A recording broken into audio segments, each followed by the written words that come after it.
Bismillahirrahmanirrahim. Assalamualaikum warahmatullahi wabarakatuh. Perkenalkan, nama saya Putri Rahmawati dari Fakultas Bahasa dan Desain. Saya dari Prodi Informasi Perpustakaan Kearsipan dari Departemen Ilmu Informasi dan Perpustakaan dengan NIM 23026008. Saya akan mempresentasikan tugas dengan Ibu Malta SSOS MHub dengan matkulnya Dokumentasi Informasi Minangkabau.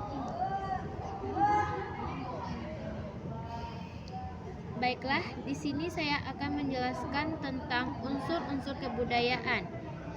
Ada 7, yaitu bahasa, sistem teknologi dan alat produksi, sistem mata pencaharian, sistem kekerabatan, sistem pengetahuan, sistem religi, dan kesenian. Yang pertama yaitu bahasa. Bahasa adalah suatu alat untuk menginformasikan dari sebuah gagasan dan ilmu-ilmu budaya. Bahasa dalam Minangkabau atau bahasa Minang adalah sebuah bahasa Austronesia yang digunakan oleh kaum Minangkabau Sumatera Barat. Contoh perbandingan bahasa Melayu dengan bahasa Melayu. Minangkabau indak boleh membuang saruk di siko. Melayu tidak boleh membuang sampah di sini. Sistem teknologi dan alat produksi. Teknologi yang berkembang pada masyarakat Minangkabau contohnya yaitu bentuk desa dan bentuk tempat tinggal. Masyarakat Minangkabau mempunyai sistem teknologi yang unik.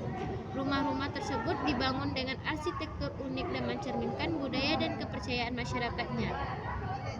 Contohnya seperti senjata, alat-alat rumah tangga, pakaian, tempat berlindung, rumah adat. Selanjutnya, sistem mata pencaharian. Sistem mata pencaharian sebagian besar masyarakat Minangkabau hidup dari bercocok tanam. Kebanyakan orang Minangkabau mengusahakan sawah, sedangkan di dataran tinggi kebanyakan sayur mayur. Pada daerah kurang subur tanaman-tanaman seperti pisang, ubi kayu, dan sebagainya. Contoh mata pencaharian Minangkabau yaitu petani, pedagang, dan pembuat kerajinan seperti kain songket. Sistem kekerabatan. Masyarakat Minangkabau menganut sistem kekerabatan matrilineal, artinya warisan dan harta benda diturunkan melalui garis keturunan perempuan. Kekerabatan masyarakat Minangkabau yaitu kampung dan suku. Suku dan kampung dapat dianggap sebagai kelompok formal.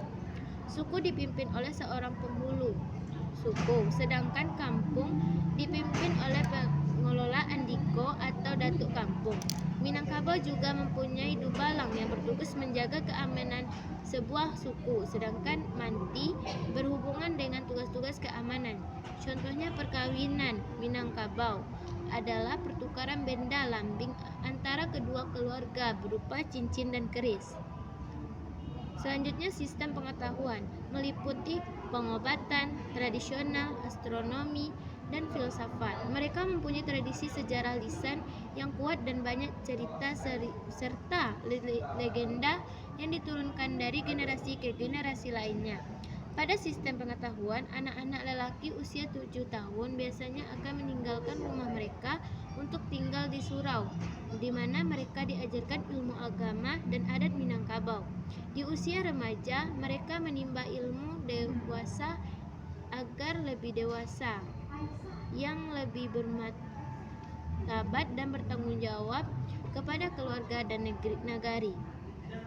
Selain dikenal seseorang pedagang, masyarakat Minangkabau juga berhasil melahirkan beberapa penyair, penulis, negarawan, ahli fikih, dan para ulama.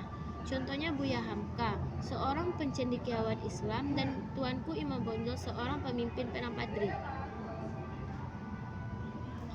Selanjutnya, sistem religi. Sistem religi, hampir seluruh masyarakat Minangkabau menganut agama Islam walaupun sebagian menganut agama sebagai simbolis tanpa melakukan ibadah dan kewajibannya. Selain itu, banyak orang yang menganggap bahwa sistem matrilineal yang dianggap masyarakat Minangkabau bertentangan dengan aturan Islam yang menekankan sistem patrilineal. Contohnya, dalam paham Minangkabau yaitu wanita yang menentukan dengan siapa yang ia ingin menikah. Kesenian kesenian. Masyarakat Minangkabau memiliki kekayaan tradisi seni dan sastra, termasuk musik, tari, dan puisi.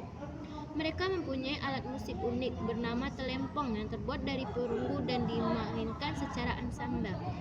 Mencangkup randai, bertagak penghulu, turun ke sawah, menyeberangi hari raya, dan contoh kesenian lainnya berupa kain songket ditenun dengan tangan dan mempunyai corak rumit.